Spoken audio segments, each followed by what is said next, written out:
دوێنێ بە دەستپێشخەری سەنتەری ڕۆشنبیری پردێ لە شارۆچکەی پردەی سەربەشاری کەرکووک هاوشێوەی شار و شارۆچکەکانی دیکەی باشووری کوردستان دژی تێرۆرکردنی هەر سێ ژنە چالاکوانی کورد ساکینە جانسز، فیدان دۆغان و لەیلا شایلەمەس بە بەشداری ژمارێک لە جەماوەری شارۆچکەکە و نوێنەری ژمارێک لە حیزب و ژمارەیەک کەسایەتی و خەڵکی دیکەی شارۆچکەکە بەشداریان لەو ڕێپێوانە هێمنانەدا کرد کە لە بەردەم بەنزینخانەی پردێوە بەرەو بەردەم ئەنجومەنی شارەکە بەڕێوە چوو.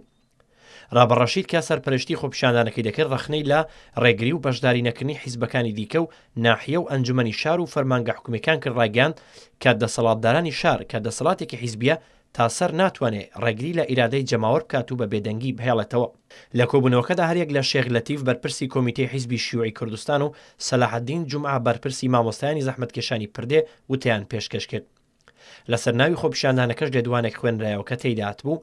ئێمە ناڕزای خۆمان دش بە سەرجەم کارە تێرۆریستەکان بەگشتی دەردەبڕین و لە نێویشیاندا تێرۆرکردن و شەیدکردنی هەر سێ ژنە چالاکی سیاسی کورد ساکینە جانسز، فیدان دۆغان و لەیلا شایلەمەس کە بە پیلانێکی نێودەوڵەتی لە پاریسی پێتەختی وڵاتی فەڕەنسا کە یەکێکە لە پێشکەوتووترین وڵاتە دموکراسیەکانی ئوروپا شەهید کران.